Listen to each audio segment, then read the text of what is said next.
నమస్కారం వార్తలకు స్వాగతం. ముందుగా ముఖ్యాంశాలు.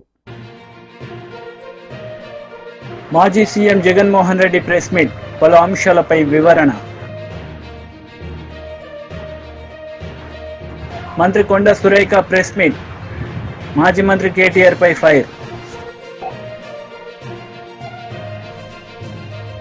మాజీ సీఎం జగన్మోహన్ రెడ్డి మీడియా సమావేశం నిర్వహించారు. ఈ సందర్భంగా చంద్రబాబు నాయుడుపై ఆయన మండిపడ్డారు. మన 5 సంవత్సరాలలో ఎక్కడా కూడా తప్పు చేయాల, ప్రజలకు చెప్పిన ప్రతి మాట నెరవేర్చడం. మేనిఫెస్టో అన్నది మామూలుగా రాజకీయ నాయకులకు మేనిఫెస్టో ఇస్తారు, ఎన్నికలు అయిపోయిన తర్వాత దాన్ని చెత్తబుట్టలో వేసే పరిస్థితి నుంచి మేనిఫెస్టో అన్నది ఒక డెఫినిషన్ ఇచ్చి, మేనిఫెస్టో అన్నది నిజంగా ఒక బైబిల్ అని, ఒక ఖురాన్ అని, ఒక భగవద్గీత అని ఒక డెఫినిషన్ దానికి ఇచ్చి, మొట్టమొదటి రోజు నుంచి కూడా కారణాలు చెప్పకుండా, కారణాలు వెతుక్కోకుండా, కారణాలు చెప్పాల్సి వస్తే కనుక మన ప్రభుత్వంలో మనకున్న కష్టాలు బహుశా ఎక్కడా ఎప్పుడు చూసిండం. ఎప్పుడు చూడని కోవిడ్ లాంటి సమస్యలను కూడా ఎదుర్కొన్నాం. అది కూడా 2 ఏళ్ళు, అది కూడా 2 సంవత్సరాలు కోవిడ్ లాంటి సమస్యలు ఎదుర్కొన్నాం. కానీ ఎప్పుడు కూడా ఒకటే చెప్పా, మనల్ని ప్రజలు ఓటేశారు, మనం ఎన్నికలప్పుడు మేనిఫెస్టో రిలీజ్ చేసినాం, మనం ఇచ్చిన మాట మరో 30 సంవత్సరాల పాటు మన బాటను నిర్దేశిస్తుంది అని చెప్పి. అని ఎప్పుడు కంప్లైంట్ అనేది ఎక్కడ చేయాల, పలానోడు అది చేశాడు, పలానోడు ఇది చేశాడు అని చెప్పి ఎప్పుడు కారణాలు వెతుక్కోలే, పలానా సమస్యలు ఉన్నాయని చెప్పి ఏ పొద్దు కారణం చెప్పాల. ఎప్పుడు కూడా ముఖాన ఎప్పుడు చిక్కటి చిరునవ్వే చూపించాం. ఆ చిక్కటి చిరునవ్వుల మధ్య ప్రజలకు మేనిఫెస్టోలో చెప్పిన ప్రతి హామీని కూడా ఇంతవరకు రాష్ట్ర చరిత్రలో ఎప్పుడు జరగలేదేమో. బడ్జెట్ కన్నా ముందే, బడ్జెట్ ప్రవేశపెట్టేటప్పుడే ఒక క్యాలెండర్ రిలీజ్ చేసి, ఆ క్యాలెండర్లో ఇదిగో ఈ నెల ఈ పథకం ఇస్తాం, ఇదిగో ఈ నెల ఈ పథకం ఇస్తాం, ఇదిగో ఈ నెల ఈ పథకం ఇస్తామని చెప్పి, పథకాలన్నీ సంవత్సరం పొడుగునా ఏ పథకం ఏ నెలలో ఇస్తామని చెప్పడమే కాకుండా ఆ నెలలో బటన్లు నొక్కి నేరుగా పథకాలు ఇచ్చిన పరిస్థితి బహుశా దేశ చరిత్రలో ఎప్పుడు జరిగింది. బీజేపీ రాష్ట్ర అధ్యక్షుడు కిషన్ రెడ్డి మీడియా సమావేశం నిర్వహించారు. ఈ సందర్భంగా పలు అంశాలపై ఆయన మాట్లాడారు. ఈరోజు మనం చూస్తూ ఉన్నాము, పేదవాడి యొక్క బాధలు, ఆందోళన, ఆవేదన. నేను గతంలో కూడా ఇక్కడ నుంచే ప్రభుత్వానికి సూచన చేయడం జరిగింది. ఎట్టి పరిస్థితుల్లో పేదవాడి ఇల్లు కూల్చకూడదని చెప్పి మీ ద్వారా ప్రభుత్వానికి విన్నవించాను. మా పార్టీ యొక్క స్టాండ్ చెప్పాను, మా పార్టీ నేను స్వయంగా చెప్పాను. మా పార్టీ నాయకులు కూడా పదే పర్యటించడము, బాధితుల ద్వారా ఆందోళన కూడా చేసిన విషయాన్ని మనం చేస్తున్నాను. అంతేకాకుండా నేను స్వయంగా ముఖ్యమంత్రి గారికి ఉత్తరం కూడా రాశాను. 26వ తేదీ ఉత్తరం రాసి, మీరు దయచేసి ఈ యొక్క విధ్వంసాన్ని ఆపండి, ఈ కూల్చివేతలు ఆపండి అనేటువంటి విషయాన్ని చాలా స్పష్టంగా నేను ముఖ్యమంత్రి గారికి వివరించడం జరిగింది. కానీ ఇవేవి ప్రజల ఆందోళనను కానీ ప్రజల మనోవేదనను కానీ పరిగణలో తీసుకోకుండా ముఖ్యమంత్రి గారు ఈ రకంగా వ్యవహరించడం ఏమాత్రం న్యాయం కాదు. ఈరోజు నేను మనవి చేస్తా ఉన్నాను, గతంలో ఉన్నటువంటి 10 సంవత్సరాల క్రితం అధికారంలోకి వచ్చినటువంటి టీఆర్ఎస్ పార్టీ కూడా ఇదే విధంగా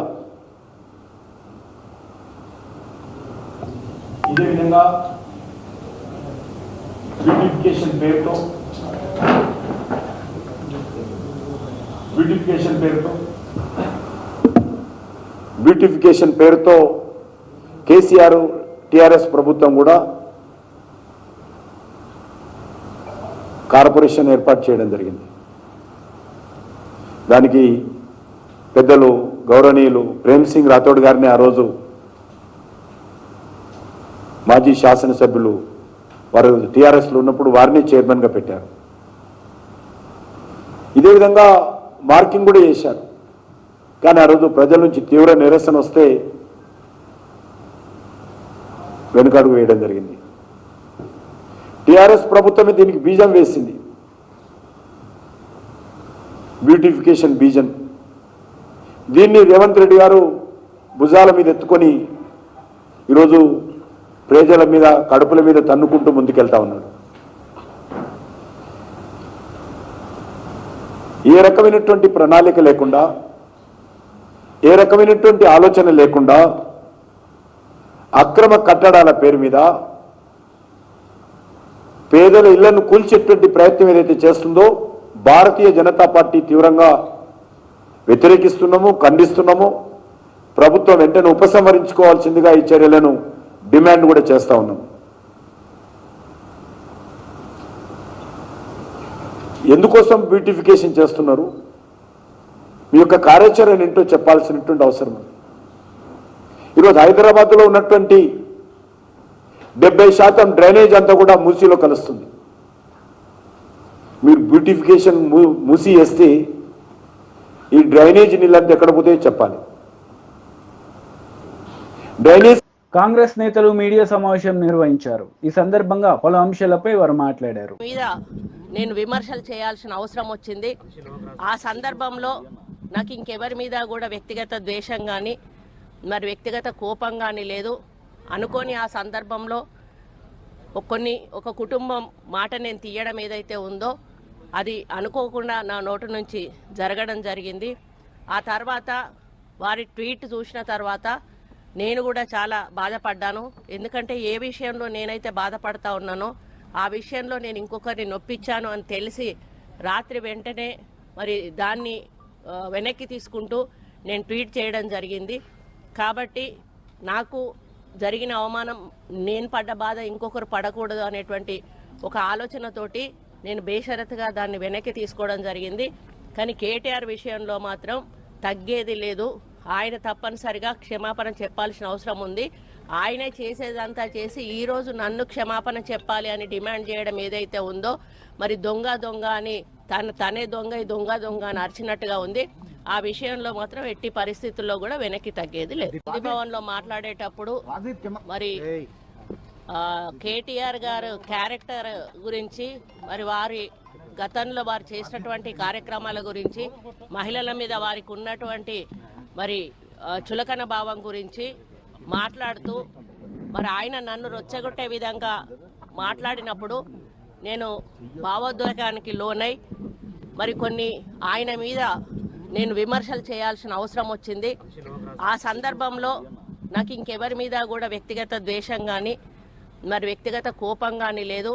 అనుకోని ఆ సందర్భంలో ఒక కుటుంబం మాట నేను తీయడం ఏదైతే ఉందో అది అనుకోకుండా నా నోటు నుంచి జరగడం జరిగింది. ఆ తర్వాత వారి ట్వీట్ చూసిన తర్వాత నేను కూడా చాలా బాధపడ్డాను.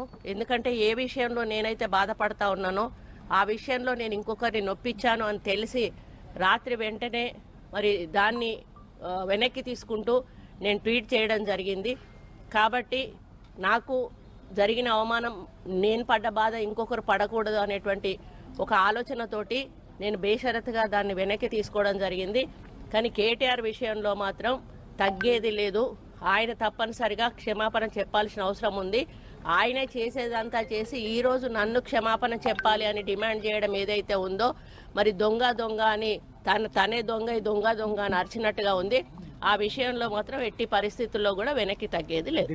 భవన్లో మాట్లాడేటప్పుడు మరి కేటీఆర్ గారు క్యారెక్టర్ గురించి మరి వారి గతంలో వారు చేసినటువంటి కార్యక్రమాల గురించి మహిళల మీద వారికి ఉన్నటువంటి మరి చులకన భావం గురించి మాట్లాడుతూ మరి ఆయన నన్ను రొచ్చగొట్టే విధంగా మాట్లాడినప్పుడు నేను భావోద్వేగానికి లోనై మరి కొన్ని ఆయన మీద నేను విమర్శలు చేయాల్సిన అవసరం వచ్చింది. ఆ సందర్భంలో నాకు ఇంకెవరి మీద కూడా వ్యక్తిగత ద్వేషం కానీ మరి వ్యక్తిగత కోపం కానీ లేదు. అనుకోని ఆ సందర్భంలో టీడీపీ లీడర్ మీడియా సమావేశం నిర్వహించారు. ఈ సందర్భంగా పలు అంశాలపై ఆమె మాట్లాడారు. నేను ముఖ్యమంత్రిగా ఉంటేనే మంచి చేస్తాను, నేనున్నప్పుడే బాగా జరిగింది, మిగతా వాళ్ళకి ఏమీ చేత కాదు, మిగతా వాళ్ళు ఏమీ సరిగ్గా చేయటం రాదు. సో ఈ టైపులో ఆయన యొక్క వ్యాఖ్యలు, ఆయన యొక్క మాటలు ఉన్నాయి.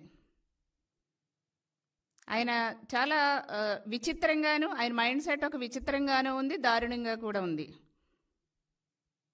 అంటే ఆయన ఏదో అంటారు కదండి, ఒక సామెత ఉంది కదా, చేస్తే సంసారం మిగతా వాళ్ళు చేస్తే, ఆ టైపులో చాలా ఒక దుర్మార్గమైనటువంటి మాటలతో ప్రజలకి ఒక రకమైనటువంటి రాంగ్ సంకేతాలు ఇస్తున్నారు.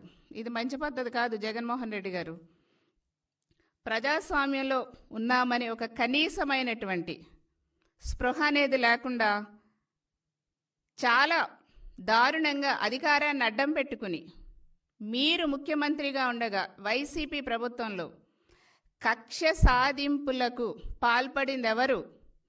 మీరు కదా జగన్మోహన్ రెడ్డి గారు, మీ ప్రభుత్వం కాదా? అన్యాయంగా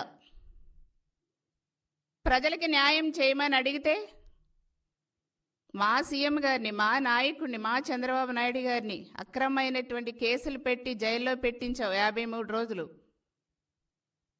నీకు అసలు హృదయం అనేది ఉందా? కక్ష సాధింపులకు ఎవరు పాల్పడ్డారు? అన్యాయంగా మీ టైంలో మా నాయకుల మీద కేసులు పెట్టించింది ఎవరు? మీరు కదా. చట్టాన్ని ఉపయోగించి చట్టాన్ని దుర్వినియోగం చేసింది ఎవరు? వైసీపీ ప్రభుత్వంలో ముఖ్యమంత్రిగా ఆనాడు జగన్మోహన్ రెడ్డి మీరు కదా. ఈ రోజున మీరు నీతులు వల్లిస్తారా? మీ టైంలో 2019 నుంచి మొన్నటి వరకు, ఎలక్షన్ ముందు వరకు, ఏప్రిల్ వరకు కూడా 5 సంవత్సరాల వైసీపీ పాలనలో వ్యవస్థలన్నీ కూడా నిర్వీర్యం చేసి భ్రష్టు పట్టించారు జగన్మోహన్ రెడ్డి గారు. మీరు వ్యవస్థల్ని భ్రష్టు పట్టించిందే జగన్మోహన్ రెడ్డి గారు, వైసీపీ ప్రభుత్వం. ఈరోజు దెయ్యాలు వేదాలు వల్లించినట్టుగా మాట్లాడుతున్నారు మీరు. అంటే మీకు మైండ్ కూడా సరిగ్గా పనిచేయటం లేదులేండి. ఈ రోజున ప్రజల యొక్క తీర్పు చూసేసరికి మీకు మైండ్ కూడా పనిచేయటం లేదు. మీ టైంలో మీరు ఎంతగా కక్ష సాధింపులకు పూనుకున్నారో ఒకసారి నేను ప్రజలందరికీ కూడా గుర్తు చేస్తున్నా, మీకు కూడా గుర్తు చేస్తున్నా. జగన్మోహన్ రెడ్డి గారు, మీరు వచ్చిన అధికారంలోకి వచ్చిన 2019 మొట్టమొదటిగా మీరు ప్రజలకు ఉపయోగపడే ప్రజా వేదికని కూల్చడం మొదలుపెట్టారు. ప్రజా వేదిక నుంచి టీడీపీ లీడర్ మీడియా సమావేశం నిర్వహించారు. ఈ సందర్భంగా పలు అంశాలపై ఆయన మాట్లాడారు. చేస్తా ఉన్నారు. ఇవన్నీ ఒక టీం వెళ్ళి పరిశీలించి రిపోర్ట్ ఇవ్వాలి. ఆ రకంగా ఒక టీము నవంబర్ 8వ తేదీన 2023 ఒక టీము ఏఆర్ ఫుడ్స్కి వెళ్ళింది. అంటే గతంలో కూడా మార్చి 12 వీళ్ళు విడుదల చేసినటువంటి ఒక టెండర్కి ముందు ఇంకొక టెండర్ రిలీజ్ చేయడం జరిగింది. ఆ సందర్భంలో టెక్నికల్ కమిటీ వెళ్ళి పరిశీలించినటువంటి నివేదిక. దీనిలో మీరు చూసినట్లయితే ఇక్కడ చాలా కీలకమైనటువంటి అంశం ఇక్కడ మీరు అందరూ చూడాలి. Supply of relevant commodity experience in 1 year period. సంవత్సర కాలంలో ఏఆర్ డైరీ సంస్థ ఎంత నెయ్యి సరఫరా చేసింది అన్న ఒక కాలం దగ్గర 2022-23లో ఎంత సరఫరా చేశారండి? 14,940 కిలోలు, 14,940 కేజీలు ఒక సంవత్సర కాలంలో ఏఆర్ డైరీ సరఫరా చేసింది. అంటే 14 టన్నులు, సుమారుగా 15 టన్నులు. ఒక సంవత్సర కాలంలో ఏఆర్ డైరీ సరఫరా చేసింది ఎంతండి? 15 టన్నులు. అటువంటి ఒక సంస్థకి 6 నెలల కాలంలో 1000 టన్నుల సరఫరా చేసే కాంట్రాక్ట్ ఏ రకంగా ఇస్తారండి? అంటే మీకు తెలుసు ఏఆర్ డైరీకి 1000 టన్నుల నెయ్యి సరఫరా చేసే సామర్థ్యం లేదు అని తెలుసు. మీ టీటీడీ కమిటీ, టెక్నికల్ కమిటీయే చెప్పింది ఆ మాట. 2023-24 సంవత్సరంలో వీళ్ళు నవంబర్లో వెళ్ళే టైంకి, అంటే సుమారుగా ఒక 7 నెలల కాలంలో వాళ్ళు సరఫరా చేసింది 8,100 కిలోలు, అంటే 8 టన్నులు. 22-23 సంవత్సరం మొత్తం మీద సరఫరా చేసింది 15 టన్నులు. 23-24లో ఒక 7 నెలల కాలానికి సరఫరా చేసింది 8 టన్నులే. అటువంటి సంస్థకి ఏమండి జగన్ రెడ్డి గారు సత్యమేవ జయతే అని ట్వీట్లు పెడుతున్నారు కదా, ఇది పెట్టండి సార్ ట్వీటు, ఈ డాక్యుమెంట్ పెట్టండి, మీకు దమ్ముంటే ట్వీట్ చేయండి. ఇదిగో మేము అతి గొప్పగా సెలెక్ట్ చేసిన సంస్థ సంవత్సర కాలంలో 15 టన్నుల నెయ్యి సరఫరా చేసింది అని చెప్పి ఇది ట్వీట్ చేయండి సార్. అంతేకాకుండా ఇదే రిపోర్ట్లో ఇంకా విస్తుపోయేటటువంటి అంశాలు ఇక్కడ మీరు చూసినట్లయితే అది సరఫరాకు సంబంధించి, ఏది ట్యాంకర్ల ద్వారా కానీ ఏదైనా సంస్థకు సరఫరాకు సంబంధించి అసలు టోటల్ ప్రొడక్షన్ అంటే ఏఆర్ డైరీ అనే సంస్థ ఇట్లా టీటీడీ కానీ ఇటువంటి బల్క్ ఆర్డర్సే కాకుండా వాళ్ళు 1/4 కిలో ప్యాకెట్లు, 1/2 కిలో ప్యాకెట్లు మామూలు రిటైల్ మార్కెట్లో కూడా అమ్ముతారు కదండి. సో అవన్నీ కూడా కలుపుకుందాం. అవన్నీ కలుపుకొని వాళ్ళ ప్రొడక్షన్ కెపాసిటీ చూడండి. Experience certificate for production of cow ghee at least for 1 year period. వాళ్ళు 1 సంవత్సర కాలాన్ని పరిశీలిస్తే అక్టోబర్ 2022 నుంచి సెప్టెంబర్ 2023 వరకు పరిశీలిస్తే 16,300 kgs to 16,900 kgs per month. అంటే ఒక నెలకి 16.3 టన్నుల నుండి 16.9 టన్నుల వరకే వాళ్ళ టోటల్ ప్రొడక్షన్. ఏది టోటల్ ప్రొడక్షన్? నెలకి 16 టన్నుల టోటల్ ప్రొడక్షన్ సామర్థ్యం కలిగిన సంస్థకి వీళ్ళు ఏం కాంట్రాక్ట్ ఇచ్చారండి? 1000 టన్నులు. 6 నెలల్లో 1000 టన్నులు మీరు ఇచ్చేయండి అని చెప్పి పాపం అత్యంత నమ్మకంతో ఇచ్చారు sir. The great Jagan Reddy ప్రభుత్వం, కరుణాకర్ రెడ్డి చైర్మన్గా వీళ్ళు ఇదిగోండి చేసినటువంటి పాపానికి సంబంధించినటువంటి ఆధారాలు. ఇంకొక ఫ్యాక్ట్ అద్భుతమైనటువంటి, ఇవన్నీ నిజంగా విస్తుపోయేటటువంటి నిజాలు. దీనిలో గీ స్టోరేజ్ కెపాసిటీ, ఆ సంస్థలో ఉన్నటువంటి గీ స్టోరేజ్ కెపాసిటీ ఎంత అని ఉన్నప్పుడు ఇక్కడ చూసారా, storage tank capacity 6 KL, 6 kilolitres అంటే 6 టన్నులు. ఆ సంస్థలో ఉన్నటువంటి స్టోరేజ్ ట్యాంక్ కెపాసిటీ టోటల్ 6 టన్నులు. ఇవాళ టీటీడీకి సరఫరా అయ్యేటువంటి ఒక్కొక్క లారీ 16 టన్నుల లారీ వస్తుంది గీ. 6 టన్నుల స్టోరేజ్ కెపాసిటీ ట్యాంకుతో మీరు 16 టన్నులు. బీఆర్ఎస్ లీడర్ మీడియా సమావేశం నిర్వహించారు. ఈ సందర్భంగా పలు అంశాలపై ఆయన మాట్లాడారు. హైదరాబాద్ మెట్రో రైల్ అనేది మరి 2014లో మరి ఆ రోజు తెలంగాణ రాష్ట్రం ఏర్పడిన తర్వాత మరి గౌరవ ముఖ్యమంత్రి కేసీఆర్ గారు అప్పటికే ఏదో అరకొరగా నడుస్తున్నటువంటి ఆ మెట్రో పనులన్నింటినీ కూడా సమీక్షించి మెట్రో పనులన్నింటినీ కూడా వేగవంతంగా పరిగెత్తించి పనులన్నింటినీ కూడా పూర్తి చేసి మరి రికార్డ్ స్థాయిలో 2017లో మొదటిసారి, మరి రెండోసారి 2021లో మరి దాదాపు 69 కిలోమీటర్ల మేర పూర్తి చేసి ప్రజలకు అందుబాటులో తీసుకువచ్చి ప్రజలు మన్ననలు పొందిన సంగతిని గుర్తు చేస్తా ఉన్నాను. మొత్తం హైదరాబాద్ నగరంలో ఉన్నటువంటి మెట్రో రైల్ భారతదేశంలో అన్ని నగరాల్లో 3వ అతిపెద్ద మెట్రో రైల్గా విస్తరిస్తూ అనేక మంది మరి ప్రయాణికులకి కానివ్వండి, మరి చాలామందికి నగర పౌరులకి అందుబాటులో తీసుకొచ్చి అందుబాటులో తీసుకొచ్చి దాన్ని చక్కగా ప్రజలకు ఒక జీవనాన్ని మరి నాణ్యమైన జీవనాన్ని కొనసాగించే విధంగా, కాలుష్యం తగ్గించే విధంగా, పబ్లిక్ ట్రాన్స్పోర్ట్ పైన డిపెండ్ అయ్యే విధంగా చక్కగా క్వాలిటీ తయారు చేసి తీర్చిదిద్ది ముందు తీసుకెళ్తున్న సందర్భంలో మరి ఆ రోజు అటు మెట్రో రైల్ని ఎయిర్పోర్ట్కి కూడా తీసుకువెళ్ళాలన్నటువంటి ఆలోచనతోని రాయదుర్గం నుండి మరి అక్కడ అక్కడ రింగ్ రోడ్ పై నుంచి ఆ పనులకి శంకుస్థాపన కూడా చేసినారు. మరి దాదాపు 10 లక్షల మంది ఐటీ ఉద్యోగులతో పాటు అనేక మంది జనాభా ఉన్నటువంటి ప్రాంతం ఇదంతా కూడా ఆ ఉన్న రూట్ని కూడా క్యాన్సిల్ చేసేసినారు. ముఖ్యమంత్రి గారు వారి యొక్క అనాలోచన విధానంతో, అశాస్త్రీయ పద్ధతితోని వారు ఏమీ ఆలోచన చేయకుండా దాన్ని రద్దు చేసినటువంటి సందర్భం నేను ఇప్పుడు మీ ద్వారా ప్రజలకు తెలియదలుచుకున్నాను. అంతేకాకుండా రెండో దశ మెట్రో పనులకని చెప్పేసి మరి మొన్న బడ్జెట్లో కూడా దాదాపు మెట్రో విస్తరణకి 24,000 కోట్ల రూపాయలని మరి అవసరమని చెప్పి అంచనా వ్యయం చేస్తే కేవలము ప్రకటించింది బడ్జెట్లో 1,100 కోట్ల రూపాయలు మాత్రమే.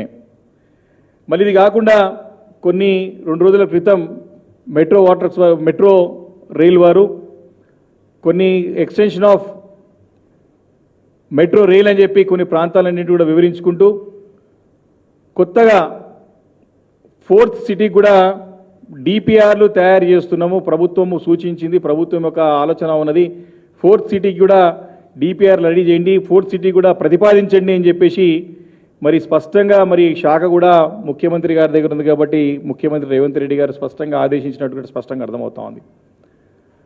4th సిటీ అంటే కేవలము ఒక ఊహల్లో ఉన్న నగరం, అది కేవలము కల్పితమైన నగరం, అది ఇంకా పేపర్ పైన కూడా పెట్టిన నగరం. అది అంటే ఏమీ లేని నగరానికి మరి మెట్రో రైల్ని తీసుకెళ్లాలని చెప్పేసి కూడా వారి ప్రతిపాదించడం చూస్తూ ఉంటే హాస్యాస్పదంగా ఉన్నది, చాలా వింతగా ఉన్నది. ఎందుకంటే కేసీఆర్ గారు ఉన్నప్పుడు స్పష్టంగా నగరం అంతా కూడా ఈ మెట్రో రైలు విస్తరించాలని చెప్పేసి ఆలోచన చేసి కాంగ్రెస్ నేతలు మీడియా సమావేశం నిర్వహించారు. ఈ సందర్భంగా పలు అంశాలపై వారు మాట్లాడారు. మీ నాయన దగ్గర ట్రైనింగ్ తీసుకోండి, కానీ రాహుల్ గాంధీ గారిని మీరు అనవసరంగా నోరు దాచుకుంటే ఎంటైర్ కాంగ్రెస్ పార్టీ వర్కర్ ఒప్పుకోడు.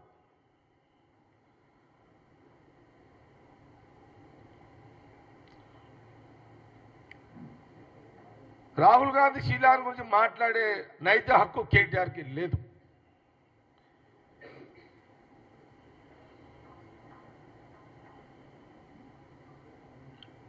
మేము ఆ కుటుంబం గురించి చెప్పుకుంటూ పోతుంటే గంటలు సరిపోవు, నెలలు సరిపోవు, సంవత్సరాలు సరిపోవు. అది వాళ్ళ చరిత్ర, రాహుల్ గాంధీ గారి యొక్క కుటుంబం యొక్క చరిత్ర. మీరు మళ్ళొకసారి రాహుల్ గాంధీ గారికి ఏదో ముట్ట చెప్పినని మీరు బదలాం చేసిరనుకోండి, మేము మా ప్రభుత్వం మీద, రాష్ట్ర రాజకీయాల మీద మనం మాట్లాడుకుందాం, మనం కొట్టుకుందాం, విమర్శించుకుందాం, తన్నుకుందాం, కుస్తీలు పడదాం. కానీ రాహుల్ గాంధీ గారి జోలికి లేని అబండాలు వేస్తే కాంగ్రెస్ పార్టీ కార్యకర్త ఊరుకోడు. ఇది నీకు మంచిది కాదు.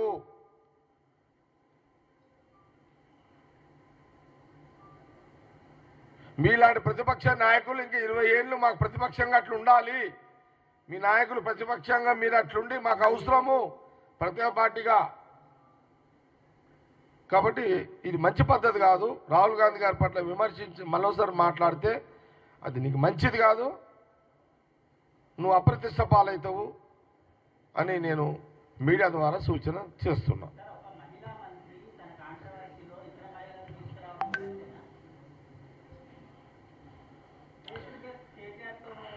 నేనేమంటున్నా, నేను అడుగుతున్నా, ఏది మన నాగేందర్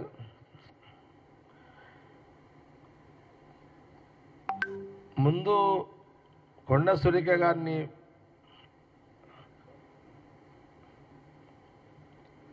ఆమె ఇబ్బంది పడే రకంగా మాట్లాడింది ఎవరు?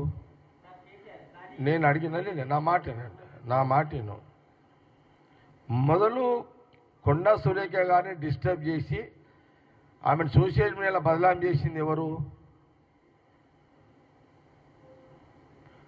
చేశారు? వాళ్ళే చేశారు కదా. మరి వాళ్ళు కేటీఆర్ హరీష్ రావు వాళ్ళు అన్నప్పుడు మరి ఈమె అనకపోతే నడవదు కదా.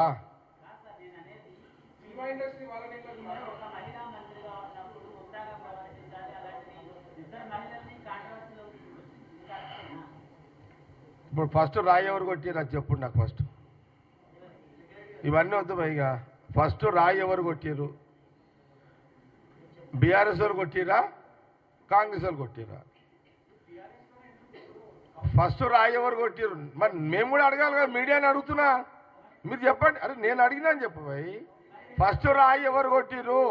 కొండ సురేఖ కొట్టిందా, కేటీఆర్ కొట్టిందా? కాదు చెప్పండి నాకు. కేటీఆర్ ఇగో విను, కేటీఆర్ కొట్టినప్పుడు కొండ సురేఖ కొట్టుడు తప్పేముంది మన? అరే ఇక అట్లా ఉండదు, ఇవన్నీ ఇక డీటెయిల్ ఉన్నాయి. ఇక డీటెయిల్స్ ఆడుంటాయి. మైదానం ఇది, యుద్ధ రంగంలో దిగినాక డీటెయిల్స్ ఉన్నాయి. ఫైటింగ్ అప్పుడు ఉన్నాయి ఇవన్నీ. విన్నారా?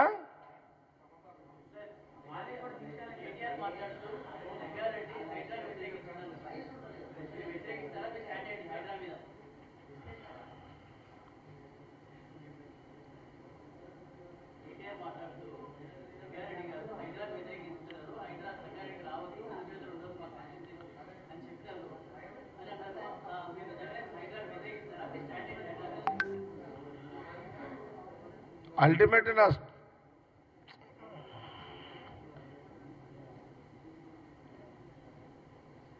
ఇప్పుడు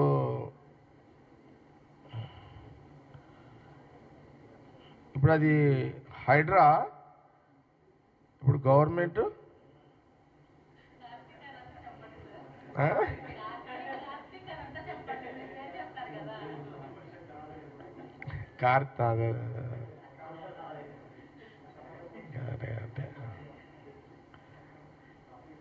సరే ముఖ్యమంత్రి వార్తలు ముగించే ముందు ముఖ్యాంశాలు మరోసారి. మాజీ CM Jaganmohan Reddy press meet, పలు అంశాలపై వివరణ. మంత్రి కొండ సురేఖ ప్రెస్ మీట్, మాజీ మంత్రి కేటీఆర్ పై ఫైర్. ఈ వార్తలు ఇంతటితో సమాప్తం. తిరిగి ప్రసారమయ్యే వార్తల్లో మళ్ళీ కలుద్దాం. అంతవరకు సెలవు. నమస్తే.